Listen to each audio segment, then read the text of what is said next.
नमस्कार दोस्तों, मेरा नाम है अर्पित और आज के इस वीडियो के अंदर हम हमारी मिशन 100 सीरीज़ को आगे बढ़ाने वाले हैं और इसके अंदर हम चैप्टर 5 स्पोर्ट्स एंड न्यूट्रिशन को देखने वाले हैं। तो दोस्तों आप देखते रहिएगा इस वीडियो को और इस वीडियो के अंदर हम बिल्कुल मेन जो पॉइंट्स है इस चैप्टर के उनको देखने वाले हैं, जहाँ से आपके MCQ questions 2 marks 3 mark 5 mark questions और केस स्टडी वाले क्वेश्चंस बन सकते हैं। तो आइए स्टार्ट करते हैं हमारे इस वीडियो को।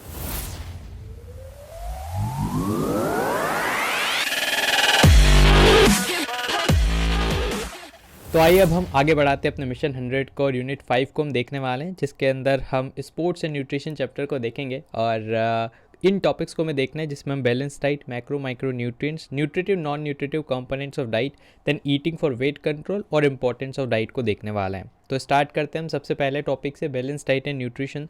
तो बैलेंस डाइट 2 मार्क्स में आ सकता है, तो इसकी डेफिनेशन में कुछ कीवर्ड्स आपको याद रखने, जैसे बैलेंस डाइट एक प्रकार की डाइट है जो कि आपको प्रॉपर अमाउंट में हर एक न्यूट्रिएंट जिसमें आपको लेना पड़ता है। और न्यूट्रिएंट में क्या आ जाता है, आप लिखिएगा कार्बोहाइड्रेट, प्रोटीन, फैट, विटामिन और मिनरल्स। और ये जो सारी चीज़ें रहेंगी वो according to need of the individual रहेगी। इसमें आप एक और पॉइंट जोड़ सकते हो कि ये जो सारी चीज़ें रहेंगी वो करेक्ट प्रोपोर्शन में भी रहेगी, मतलब इनका प्रोपोर्शन तय है, उस प्रोपोर्शन में आपको लेना है। कुछ चीज़ें ज़्यादा लेनी है और कुछ चीज़ कम लेनी है। अब कौन सी चीज़ ज़्यादा लेनी है, क्या कम लेना है, वो हम आगे देखेंगे मैक्रो माइक्रो न्यूट्रिएंट्स में। ठीक है, तो ये वाली डेफिनेशन आपको याद रखनी है, ये वाली आप याद रख लीजिएगा ब्लू वाली, और इसमें जो कीवर्ड्स हैं उसको आप अंडरलाइन कीजिएगा। फिर आगे हम बढ़ते हैं, हम देखते हैं कि न्यूट्रिशन क्या होता है। तो न्यूट्रिशन में एक कीवर्ड याद रखना है कि एक प्रोसेस है, और ये एक ऐसी प्रोसेस है जिसके अंदर हम ऑब्टेन और कंज्यूम करते हैं फूड आइटम को और फिर उसको ब्रेक डाउन कर देते हैं सिंपलर सब्सटेंसेस में, ताकि हमारी बॉडी उस चीज़ को यूज़ करते हुए और एनर्जी डिराइव कर सके, और जो भी हम काम करते हैं डे टू डे लाइफ में उसमें हमें एनर्जी मिल सके। तो इस प्रोसेस को, इस प्रक्रिया को न्यूट्रिशन बोलते हैं। जबकि न्यूट्रिएंट्स क्या होते हैं, तो ये बेसिकली एक एनर्जिक फूड सब्सटेंस होते हैं जो कि हमारी बॉडी के अंदर कुछ इसेंशियल केमिकल्स को पहुंचाते हैं और बेसिकली ये हमारी बॉडी को एनर्जी प्रोवाइड करते हैं। ठीक है, तो इसलिए इनको बोला गया एनर्जिक फूड सब्सटेंस, और ये एक type of chemical, essential chemicals ही हैं। ठीक है, और इसके एग्जांपल आप दे सकते हैं protein, fat, carbohydrate, vitamin, mineral, तो इनको हम न्यूट्रिएंट्स बोलते हैं। न्यूट्रिशन का क्या गोल है, तो ये भाई साहब बोल बच्चन वाली बातें लिखना है कि आपको हाइड्रेटेड रखना, इमीडिएट फुल बॉडी को प्रोवाइड करना, परफॉर्मेंस को बूस्ट करना, मसल्स को प्रिजर्व करना और रिकवरी आपकी फास्टर हो इसको भी इंश्योर करना।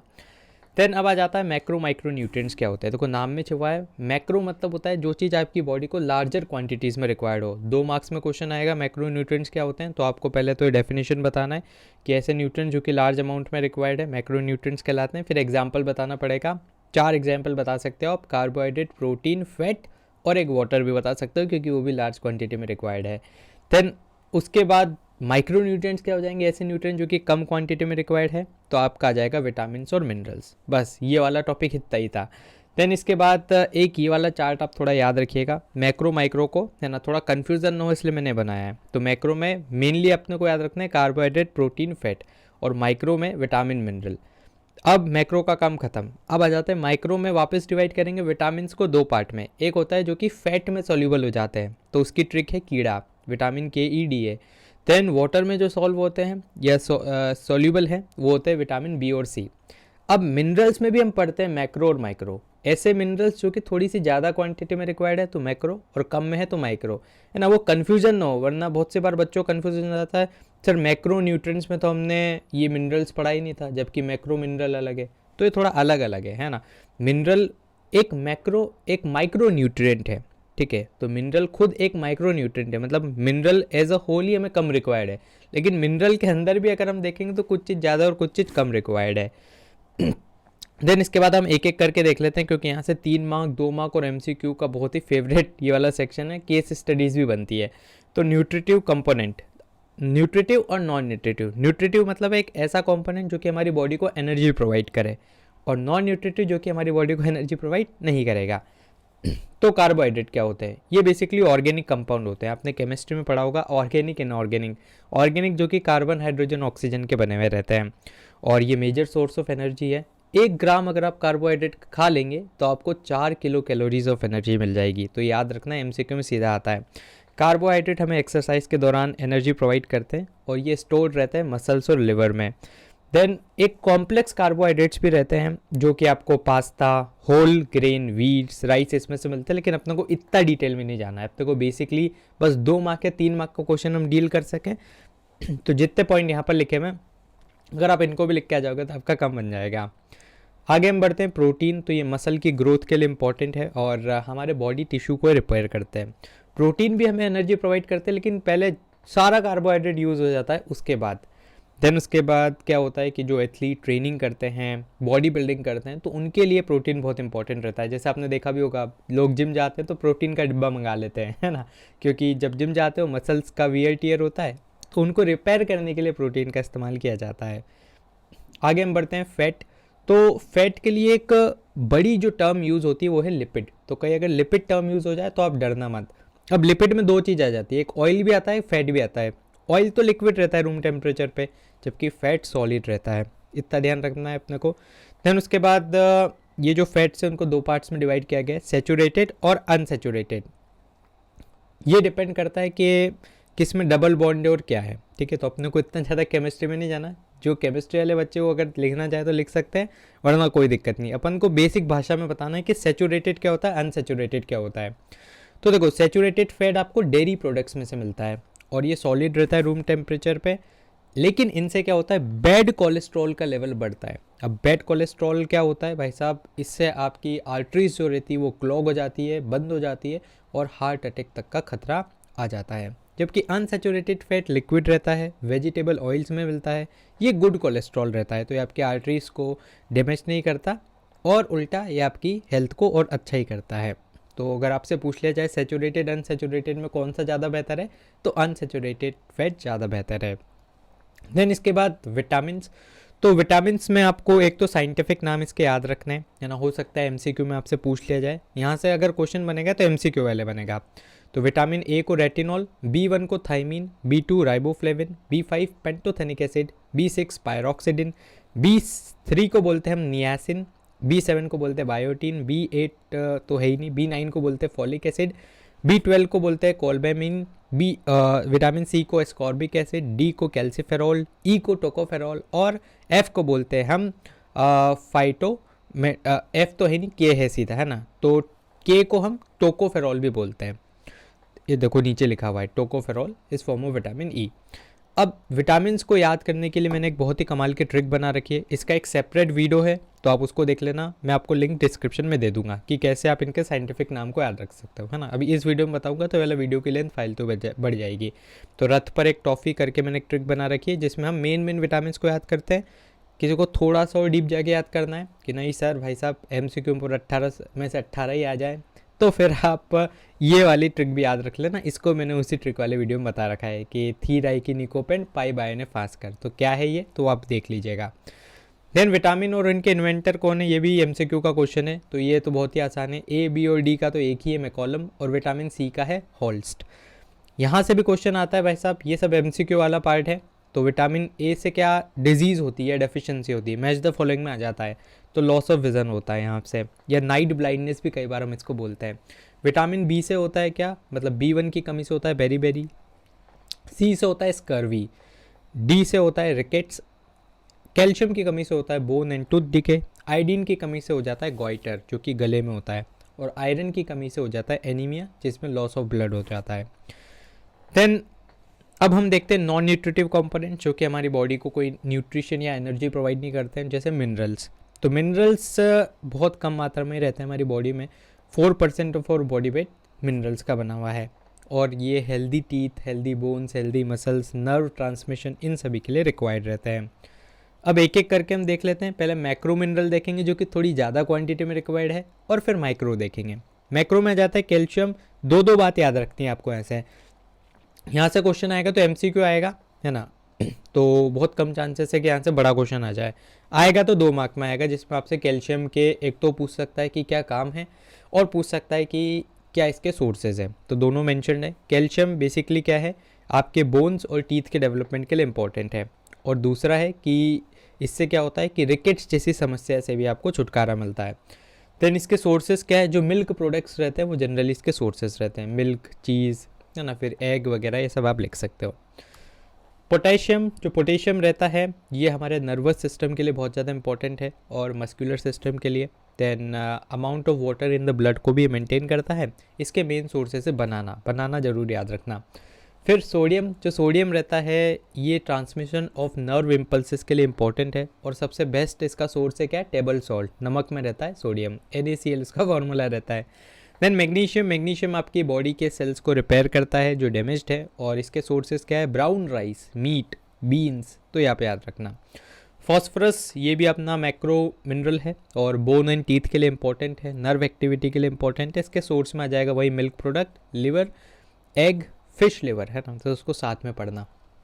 अब आ जाता है माइक्रो मिनरल जो कि कम क्वांटिटी में रिक्वायर्ड है। तो पहला आ जाता है आयोडीन। तो आयोडीन क्या होता है, थायराइड ग्लैंडिक हार्मोन को प्रोड्यूस करता है जिसका नाम है थायरॉक्सिन और उसके प्रोडक्शन में आपका काम आता है आयोडीन। तो बेसिकली अगर आयोडीन की कमी रहेगी तो गॉइटर नाम की आपकी एक जो समस्या है वो डेवलप हो जाएगी और जिससे धीरे धीरे क्या हो सकता है, एक आदमी मेंटली रिटार्ड हो सकता है। सोर्सेस क्या है, आयोडाइज साल्ट, आपने सुना ही होगा, आयोडीन युक्त नमक, देश का नमक है ना, तो वो इसका सबसे बेस्ट सोर्स है। फिर उसके बाद फिश या सी फूड में से भी आपको मिल जाएगा। आयरन प्रोडक्शन ऑफ हीमोग्लोबिन के लिए इंपॉर्टेंट है और इसके डेफिशिएंसी से एनीमिया हो जाता है। इसके सोर्सेज क्या है, मीट, एग, ड्राई फ्रूट्स, तो ये सब इसके सोर्सेज है। क्रोमियम याद रखिएगा, तो इसकी डेफिशिएंसी से डायबिटीज़ होता है और ये इसेंशियल है हीमोग्लोबिन के प्रोडक्शन में, तो यहाँ से MCQ बनने के पूरे चांसेस हैं।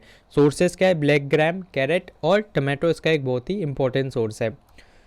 फिर अब आ जाता है नॉन न्यूट्रिटिव कंपोनेंट्स है ना, तो और कौन से ऐसे कंपोनेंट है जो कि आपकी बॉडी को कोई न्यूट्रिशन प्रोवाइड नहीं करते, तो इसमें आ जाता है वाटर, तो वाटर कोई न्यूट्रिशन प्रोवाइड नहीं करता। रोफेजेस क्या होता है कि जब आप दलिया खाते हो तो उसमें फाइबर्स रहते हैं, तो वो भी आपकी बॉडी को न्यूट्रिशन प्रोवाइड नहीं करते हैं।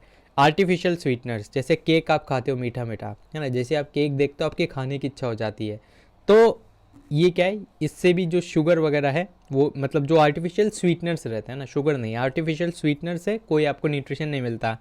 प्रिजर्वेटिव से शेल्फ लाइफ बढ़ती है ना, कोई न्यूट्रिशन नहीं मिलता। और प्लांट प्रोडक्ट्स जो रहते हैं उनसे भी आपको भाई साहब कोई न्यूट्रिशन नहीं मिलता है। अब क्या इनका फिर क्यों भाई न्यूट्रिशन नहीं मिल रहा है, तो क्यों खा रहे हैं, तो एक तो जैसे फाइबर वगैरह जो रहते हैं आपके डाइजेस्टिव सिस्टम को इम्प्रूव करते हैं और आर्टिफिशियल स्वीटनर्स, प्रिजर्वेटिव्स, ये सब क्या करते हैं, आपकी एपेटाइट को बढ़ाते हैं, आपकी भूख को बढ़ाते हैं, ताकि आप और ज़्यादा खाना खाओ और ज़्यादा एनर्जी आपको मिले। देन उसके बाद वेट कंट्रोल के लिए खाना, तो यार देखो हेल्दी वेट रहेगा तो आपको बहुत सारी जो हेल्थ की रिस्क है, हेल्थ प्रॉब्लम्स है, उससे छुटकारा मिल जाएगा। जनरली एक BMI रहता है जिसको हम यूज़ करते हैं, तो BMI का फॉर्मूला याद रखना, MCQ में भी आ सकता है, 2 मार्क्स में भी आ सकता है। तो BMI होता है वेट kg में लेते हैं divided by height in metre का स्क्वायर, मीटर का स्क्वायर जरूर याद रखना, तो ये कई फॉर्मूला लिख के आना है आपको एग्जाम में। देन इसके बाद कैटेगरी क्या है BMI की, तो ये 6 कैटेगरी है, इसमें से आप 4 याद रखना अगर मतलब दिक्कत आए तो पहला तो अंडर वेट की कैटेगरी 18.5 या उससे कम। देन नॉर्मल वेट क्या होता है, 18.6 से लेकर 24.9 नॉर्मल वेट रहता है। ओवर वेट की कैटेगरी आ जाती है 25 एंड अबोव और ओबेसिटी स्टार्ट हो जाती है 30 एंड अबोव। अगर आपको ओबेसिटी में भी क्लासिफिकेशन करना है तो ओबेसिटी क्लास 1, 2, 3, क्लास 1 30 से 34.9, 35 से 39.9 और 40 प्लस ओबेस क्लास 3, बहुत ज़्यादा मोटा।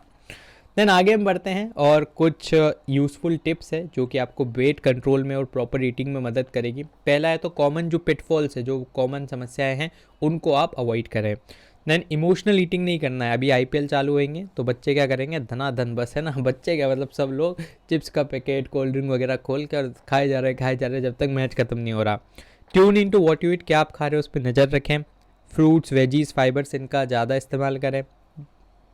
खाना खाएं लेकिन ओवर खाना ना खा लें और take charge of your food environment, है ना, क्या आप खा रहे हो उसको ज़रूर से देखें। तो 5-6 बातें, 2 मार्क्स में क्वेश्चन आएगा तो आ जाएगा। पिटफॉल्स ऑफ डाइटिंग, है ना, अब डाइटिंग करने के क्या भाई साहब दुष्परिणाम हैं उसको हम देखेंगे। तो इंडिविजुअल जो कि थोड़ा ओवरवेट रहता है वो चाहता है अपना वेट को रिड्यूस करे तो मील्स को स्किप करना स्टार्ट कर देता है। अब इससे क्या समस्या होती है, पहला तो कैलोरीज एकदम एक्सट्रीमली रिड्यूस हो जाती है, कुछ इंपॉर्टेंट न्यूट्रिएंट्स को लेना ही बंद कर देता है, मील्स स्किप होती है और कई बार ऐसा होता है कि सिर्फ और सिर्फ जूस या ड्रिंकिंग के माध्यम से ही वो क्या करता है, कैलोरीज ले रहा है। देन कैलोरीज को अंडरस्टिमेट करना, लेबल्ड फूड को खाना, है ना, नेचुरल फूड को नहीं खाते हुए, और लेबल जो मॉल वगैरह में मिलता है डब्बों में, कैंड डब्बों में, उनको खाना। देन फिजिकल एक्टिविटीज़ पे ज़्यादा ध्यान न देना, एनर्जी डाइट मतलब में बहुत कम होना, देन लेस लिक्विड्स लेना और अपने आप को स्टार्व कर लेना, भूखा मार लेना। तो ये सब पिटफॉल्स रहते हैं डाइटिंग के। अब फूड इंटॉलरेंस क्या होता है कि जब किसी व्यक्ति को डिफ़िकल्टी होती है डाइजेशन में ऑफ ए पर्टिकुलर फूड, इसके सिम्टम्स क्या हो जाएंगे? वॉमिटिंग होना, पेन होना जॉइंट्स में, हेडेक होना, स्किन्स पर रैशेज आ जाना, डायरिया हो जाना, स्वेटिंग हो जाना, पेल्पिटेशंस होना, ठीक है, देन बर्निंग सेंसेशंस होना, नोजिया होना, सिर दर्द होना, ठीक है। तो ये सारे इसके सिम्टम्स हैं। अब फूड इंटॉलरेंस में क्या होता है? Individual elements of certain food, तो कोई फूड आपने खाया, उसके कुछ इंडिविजुअल एलिमेंट्स आपकी बॉडी प्रॉपरली एब्जॉर्ब नहीं कर पा रही है, उसको प्रोसेस नहीं कर पा रही है, और इस चक्कर में आपको फूड इंटॉलरेंस होता है। अब इसका मेन कारण क्या है कि वो जो फूड का कंपोनेंट है, अब बॉडी में जितने भी फूड के कंपोनेंट होते हैं ना, उसको क्या करता है, हर एक कंपोनेंट के लिए कोई ना कोई एंजाइम है जो कि उसको ब्रेक डाउन करता है। लेकिन आपकी बॉडी में अगर वो एंजाइम्स ही एब्सेंट है तो फिर आपको फूड इंटॉलरेंस हो जाएगी। देन फूड के कुछ मिथ्स जो कि जनरली है ना। मिथ मतलब एक ऐसी चीज़ जो कि बस एग्जिस्ट कर रही है लेकिन असल में उसका कुछ एग्जिस्टेंस है नहीं, है ना, मतलब असल में उससे कुछ होता नहीं है। जैसे एग्जाम्पल के तौर पे पहला है, एग इंक्रीज़ करता है कोलेस्ट्रॉल लेवल, तो आप अंडे खाना ही छोड़ दो। तो भाई साहब जो अंडे खाते हैं लिमिट में खाते हैं, उनके कोई दिक्कत नहीं है। Drinking while eating makes you fat, कि भाई साहब आप खाना खाते खाते ड्रिंकिंग करोगे तो एकदम मोटे हो जाओगे, तो ये भी गलत बात है। लो फैट और no fat diet are good, तो ये भी बिल्कुल गलत है यार। आपकी बॉडी के लिए फ़ैट भी इंपॉर्टेंट है क्योंकि फ़ैट आपको प्रोटेक्ट करता है इंजरीज से, देन और एनर्जी भी प्रोवाइड करता है। डाइटिंग फास्टिंग, इससे आपका लूज़ हो जाएगा वेट, तो ये तो हमने देखा ही, डाइटिंग इतनी अच्छी है नहीं। Then food eaten late at night, वो आपको ज़्यादा मोटा करता है, तो ऐसा भी कुछ नहीं है। Low fat milk has less calcium than food fat, तो लो फैट मतलब होता है कि आपने मलाई निकाल ली है ना, तो मलाई निकालने के बाद अगर मिल्क रहेगा उसमें कम कैल्शियम है, जबकि ऐसा नहीं है। जो कैल्शियम रहता है वो लिक्विड वाले पार्ट में रहता है, न कि सॉलिड वाले पार्ट में। तो सॉलिड आप निकाल भी लोगे तो भी कैल्शियम तो जितना उतना ही है। Vegetarian can not build muscle, ये तो भाई साहब सबसे बड़ा मिथ है, कर ही सकते हैं। और हेल्दी फूड एक्सपेंसिव है, तो ये भी गलत है ना। हेल्दी फूड एक्सपेंसिव नहीं है, जो लेबल्ड और कैंड फूड रहता है जो मॉल में मिलता है वो एक्सपेंसिव है। तो ये थे अपने फूड मिथ्स। अब लास्ट टॉपिक है क्या इंपॉर्टेंस होता है डाइट का। अब यहाँ से 3 तरह के क्वेश्चन बनते हैं कि डाइट का प्री क्या इंपॉर्टेंस है, ड्यूरिंग क्या इंपॉर्टेंस और पोस्ट क्या इंपॉर्टेंस है। तो सब में आपको बात यही लिखनी है ना, इसलिए मैंने एक ही जगह लिख दिया। तो अगर आप डाइट्स लोगे तो इससे क्या होगा, हालांकि ये रिपेयर और रिकवर को आप पोस्ट में लिखना है ना। अगर आपने कंपटीशन खेल लिया उसके बाद फिर आपकी कोई भी रिपेयर होगा या रिकवरी होगी बॉडी की, उसमें मदद करेगी अच्छी diet. Then achieving body composition goal, या प्री में लिख सकते हो कि जो आपको बॉडी चाहिए कंपटीशन के लिए वो आपको मिल जाएगी। Then right kind of nutritional composition, है ना, इससे आपकी फटीग डिले होगी, मतलब आपको जल्दी थकान नहीं होगी और रिकवरी एकदम फास्ट हो जाएगी, परफॉर्मेंस इंप्रूव होएगी। देन नॉलेज ऑफ न्यूट्रिशन बहुत ज़्यादा इसेंशियल है, ताकि आप जो भी आपके गोल्स है वेट लॉस वेट गेंस के, उसको आप सक्सेसफुली अकम्प्लिश कर पाओ, एंड इससे आपकी परफॉर्मेंस इंक्रीज होएगी सही। देन अगर आप डिहाइड्रेशन हो जाता है आपको और आप प्रॉपर वाटर वगैरह लेते हो, जूस वगैरह, तो इससे क्या होगा कि आपकी बॉडी के अंदर सफिशिएंट इलेक्ट्रोलाइट्स फ्लूइड्स ये सब रहेंगे, और इससे आप एकदम अपनी मैक्सिमम जो पोटेंशियल है और परफॉर्मेंस है उसको अनलॉक कर पाएंगे। तो इसमें बोल बच्चा नहीं करना है, बेसिकली 2 मार्क 3 मार्क में वाला क्वेश्चन आएगा तो आ जाएगा। तो ये था अपना वाला chapter. Thank you so much. तो फिलहाल के लिए इस वीडियो में इतना ही। मुझे उम्मीद है कि आपको वीडियो पसंद आया होगा। अगर आपके कोई भी डाउट्स हो, सवाल या सुझाव, तो उसको आप जरूर से कमेंट बॉक्स में लिख दीजिएगा। दोस्तों आप हमारे चैनल को भी सब्सक्राइब कर लीजिएगा, क्योंकि इससे हमें और भी ज़्यादा मोटिवेशन मिलता है आपके लिए वीडियोस बनाने के लिए। सब्सक्राइब बटन के पास बने एक बेल आइकन को आप जरूर से दबा दीजिएगा, ताकि हमारे चैनल की लेटेस्ट नोटिफिकेशन आपसे मिस ना हो। तो दोस्तों धन्यवाद। जय हिंद, जय भारत।